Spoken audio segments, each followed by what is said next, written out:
பாரதி ஹெக்ஸ்காம் இந்த ஐபிஓவை இந்த வருஷம் ஏப்ரல் 12 லான்ச் பண்ணாங்க. அது ஒரு ஹியூஜ் சக்சஸ்ன்னு சொல்லலாம். எப்படி நான் கண்டுபிடிச்சேன் அப்படின்னு நீங்களும் ஆச்சரியமா பார்ப்பீங்க. ஆஸ்ட்ரோ ட்ரேடிங் மூலமா எந்த ஐபிஓ நீங்க பர்ஃபெக்டா சூஸ் பண்ண முடியுன்றதை நம்மளால கண்டுபிடிக்க முடியும்.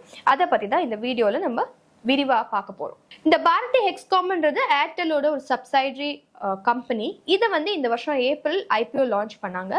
லான்ச் பண்ண பிரைஸ் பாத்தீங்கன்னா 813, அதாவது 813. ஸோ இது லான்ச் உடைய சார்ட், அதாவது ஜாதக ரீதியா இதை கொண்டு போனீங்கன்னா இது லான்ச் பண்ணது ரிஷப லக்னம். லக்னத்திலே சந்திரன் இருக்காரு, சந்திர தசை, சந்திரனும் உச்சமா இருக்காரு. அதே மாதிரி 11 கூடியவனோட புக்தி நடக்குது. 11ஆம் வீட்டுல 3 கிரகங்கள் இருக்கு. 10ஆம் வீட்லயும் எல்லா கிரகங்களும் கேந்திர திருக்கோணத்துல இருக்கு.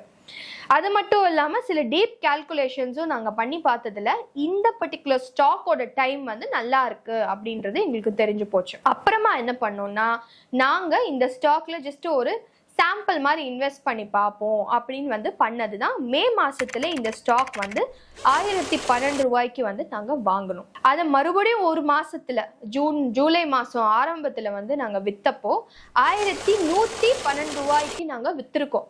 எங்களுக்கு வந்ததே 15 to 16% ப்ராஃபிட் வந்திருக்கு ஒரே மாசத்துல.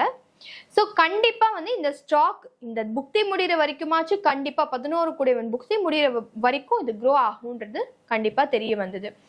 இதை நீங்க பிரைஸ் கம்பேரிசன் பண்ணீங்கன்னா நிஃப்டி உடைய growth 8%, ஆனா இந்த ஸ்டாக் உடைய growth அதே டைம் பீரியட்ல 42%. ஸோ இந்த ஐபிஓ ஷார்ட் டேர்ம் ஒரு கெய்னா கண்டிப்பாக இருக்கும் அப்படின்றது நமக்கு இந்த ஆஸ்ட்ரோ ட்ரேடிங் மூலமா தெளிவாக தெரிய வருது. ஸோ கண்டிப்பா உங்களால ஸ்டாக் மார்க்கெட்ல சக்சஸ் ரேட்டை இன்க்ரீஸ் பண்ண முடியணும் அப்படின்னா உங்களுக்கு எனர்ஜி ஆஸ்பெக்டான ஒரு அஸ்ட்ராலஜிக்கல் வியூவும் கண்டிப்பா தேவை. அதனால தான் இந்த சீரீஸ் ஆஃப் வீடியோஸ்ல நாங்கள் டிஃப்ரெண்ட் ஸ்டாக் மார்க்கெட் டெக்னிக்ஸ் பத்தி பேச போறோம்.